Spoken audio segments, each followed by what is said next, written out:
London তো কিন্তু sir M A সালাম তার নিজ বাড়িতে আইসর পাশাপাশি আজকে হাজারো নেতা কর্মীদের উপস্থিতি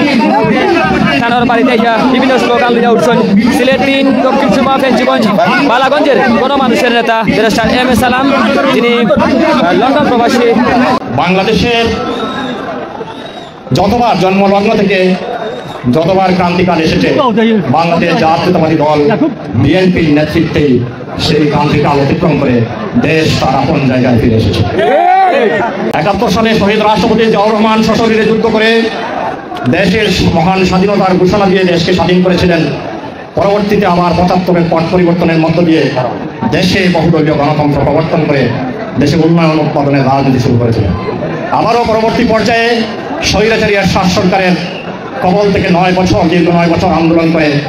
দেশনেত্রী বেগম খালেদা জিয়া, আপসহীন দেশনেত্রী বেগম খালেদা জিয়ার নেতৃত্বে স্বৈরাচারের পতন ঘটে বাংলাদেশে প্রাতিষ্ঠানিক গণতন্ত্রকে প্রাতিষ্ঠানিক রূপ দিয়ে গণতন্ত্র ফিরিয়ে এনেছিলেন এবং দেশে আবারও ন্যায় বিচার, সুশাসন, উন্নয়ন উৎপাদনের রাজনীতি শুরু করেছিলেন। পরবর্তী পর্যায়ে গত 15 বছর যাবৎ আমাদের উপর, আপনাদের উপর যে নির্যাতন, নিপীড়ন সারা বাংলাদেশের মানুষের উপর, সেই ফেসিবাদী শেখ হাসিনা যে অপশাসন, যে দুঃশাসন চালিয়ে দেশকে কত বিক্ষত করে দেশ কত খারাপ হয়ে গেছে, সেই অবস্থা থেকে আমাদের প্রিয় নেতা জনাব তারেক রহমানের নেতৃত্বে দলকে,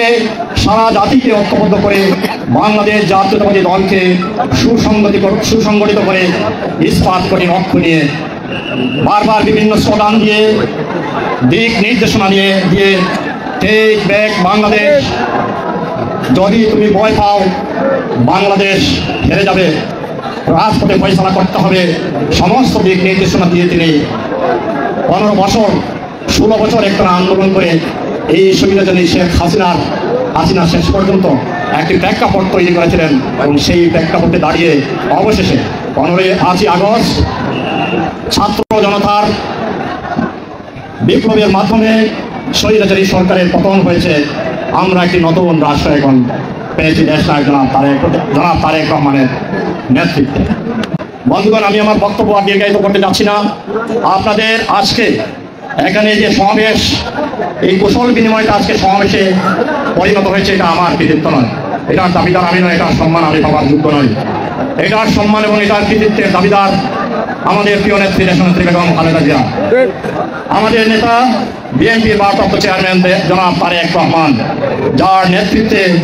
আজকে পর্যন্ত বাংলাদেশের লক্ষ লক্ষ কোটি কোটি কর্মী ভাইরা আমরা ঐক্যবদ্ধ। আমরা একটি আশা নিয়ে আছি, ইনশাআল্লাহ তারেক রহমান বাংলাদেশে অচিরেই ফিরবেন, গণতন্ত্র, ন্যায় বিচার, সুশাসন ইনশাআল্লাহ ফিরে আসবে এবং অচিরেই বাংলাদেশে একটি অবাধ সুষ্ঠু নির্বাচন হবে এবং সেই নির্বাচনের মাধ্যমে জনগণের ম্যান্ডেট নিয়ে জনাব তারেক রহমান সাহেব বাংলাদেশের প্রধানমন্ত্রী হবেন এবং বাংলাদেশকে নতুন করে আপনাদের সহযোগিতা, আপনাদের সাথে নিয়ে নতুন করে নির্মাণ করবেন, যেখানে থাকবে না অন্যায়, অত্যাচার, কুশাসন, থাকবে সুশাসন, ন্যায় বিচার, গণতন্ত্র এবং উন্নয়নের রাজনীতি। আপনাদের সবাইকে আবার অসংখ্য ধন্যবাদ জানাচ্ছি এবং সেই সাথে পরিশেষে আমার প্রিয় নেত্রী দেশনেত্রী বেগম খালেদা জিয়ার সুস্বাস্থ্য কামনা করছি। আমার প্রিয় নেতা জনাব তারেক রহমান সাহেবের সুস্বাস্থ্য কামনা করছি। আমাদের পুরাতন রহমানের রুহের মাগফিরাত কামনা করে আমার বক্তব্য দীর্ঘায়িত না করে আপনাদের সবাইকে অসংখ্য ধন্যবাদ জানিয়ে আমি আমার বক্তব্য শেষ করছি এবং সেই